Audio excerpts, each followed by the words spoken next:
ಪ್ರತಿ ತಿಂಗಳು ಪಿಂಚಣಿ ಹಣವನ್ನು ಪಡ್ಕೊಳ್ತಿರ್ತಕ್ಕಂತಹ 60 ವರ್ಷ ಮೇಲ್ಪಟ್ಟಂಥವರಿಗೆ ಸರ್ಕಾರದ ಕಡೆಯಿಂದ ಮತ್ತೊಂದು ಶಾಕಿಂಗ್ ನ್ಯೂಸ್ ಆದರೆ ಬಂದಿದೆ. ಸೊ ಬನ್ನಿ ಅದರ ಬಗ್ಗೆ ನಾವು ಈ ವಿಡಿಯೋದಲ್ಲಿ ಇನ್ಫಾರ್ಮೇಷನ್ ಆದರೆ ತಿಳ್ಕೊತಾ ಹೋಗೋಣ. ವಿಡಿಯೋವನ್ನು ಸ್ಟಾರ್ಟ್ ಮಾಡ್ತೀನಿ.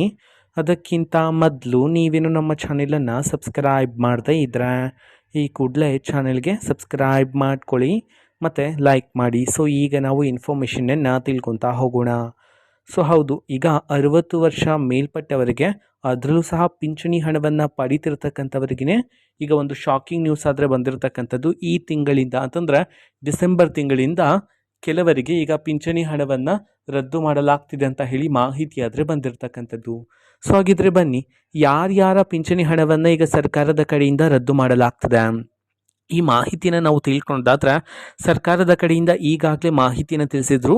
ಯಾರ್ಯಾರು 60 ವರ್ಷ ಮೇಲ್ಪಟ್ಟವರು ಪಿಂಚಣಿ ಹಣವನ್ನು ಪಡೀತಿದ್ರೋ ಸೊ ನೀವು ಜೀವನ ಪ್ರಮಾಣ ಪತ್ರವನ್ನು ಸಲ್ಲಿಸಬೇಕಾಗಿರುತ್ತೆ ಅಂತ ಹೇಳಿ ನಾನು ಸಹ ನಿಮಗೆ ವಿಡಿಯೋ ಮುಖಾಂತರ ಮಾಹಿತಿಯನ್ನು ತಿಳಿಸಿದ್ದೆ.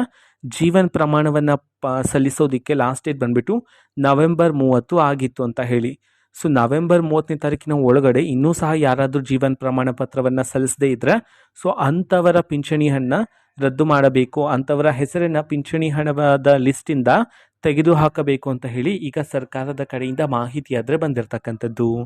ಓಕೆನಾ. ಸೊ ಇದು 60 ವರ್ಷ ಮೇಲ್ಪಟ್ಟಂತಹ ಪಿಂಚಣಿ ಹಣವನ್ನು ಪಡೀತಿರ್ತಕ್ಕಂಥವರಿಗೆ ಸರ್ಕಾರದ ಕಡೆಯಿಂದ ತಿಳಿಸಿರ್ತಕ್ಕಂತಹ ಒಂದು ಮಹತ್ವದ ಮಾಹಿತಿ ಆಗಿರುತ್ತೆ ಇದು ಇವತ್ತಿನ ಒಂದು ವಿಡಿಯೋ. ಸೊ ಇದೇ ರೀತಿ ಇನ್ನೂ ಹಲವಾರು ಯೋಜನೆಗಳಿಗೆ ಸಂಬಂಧಪಟ್ಟಂಥ ಇಂಪಾರ್ಟೆಂಟು ಅಪ್ಡೇಟ್ಗಳು ನಿಮಗೆ ಈ ಒಂದು ಚಾನೆಲಲ್ಲಿ ಇಮಿಡಿಯೇಟ್ಲಿ ಸಿಗ್ತಿರುತ್ತೆ. ಅದಕ್ಕೋಸ್ಕರ ನೀವೇನು ನಮ್ಮ ಚಾನೆಲನ್ನು ಸಬ್ಸ್ಕ್ರೈಬ್ ಮಾಡದೇ ಇದ್ದರೆ ಈ ಕೂಡಲೇ ಚಾನೆಲ್ಗೆ ಸಬ್ಸ್ಕ್ರೈಬ್ ಮಾಡ್ಕೊಳ್ಳಿ. ಸಬ್ಸ್ಕ್ರೈಬ್ ಮಾಡೋದ್ರ ಮುಖಾಂತರ ನಾನು ಯಾವುದೇ ವಿಡಿಯೋ ಹಾಕಿದ ತಕ್ಷಣ ನಿಮಗೆ ನೋಟಿಫಿಕೇಷನ್ ಸಿಗುತ್ತೆ. ಅದ್ರ ಮುಖಾಂತರ ನೀವು ಬೇಗನೆ ವಿಡಿಯೋವನ್ನು ನೋಡ್ಬೋದಾಗಿರುತ್ತೆ ಮತ್ತು ಆ ವಿಡಿಯೋದಲ್ಲಿರುವ ಇನ್ಫಾರ್ಮೇಷನನ್ನು ನೀವು ತಿಳ್ಕೊಬೋದಾಗಿರುತ್ತೆ. ಮತ್ತೀಗ ನಾವು ಫೇಸ್ಬುಕ್ಕಲ್ಲೂ ಸಹ ಈಗ ವಿಡಿಯೋಸ್ಗಳನ್ನು ಅಪ್ಲೋಡ್ ಮಾಡ್ತಿದ್ದೀವಿ. ಫೇಸ್ಬುಕ್ ಚಾನೆಲ್ ಲಿಂಕನ್ನು ಡಿಸ್ಕ್ರಿಪ್ಷನ್ ಬಾಕ್ಸಲ್ಲಿ ಕೊಟ್ಟಿರ್ತೀನಿ, ಕ್ಲಿಕ್ ಮಾಡಿಬಿಟ್ಟು ಫಾಲೋ ಮಾಡಿ. ಓಕೆನಾ. So thank you, bye.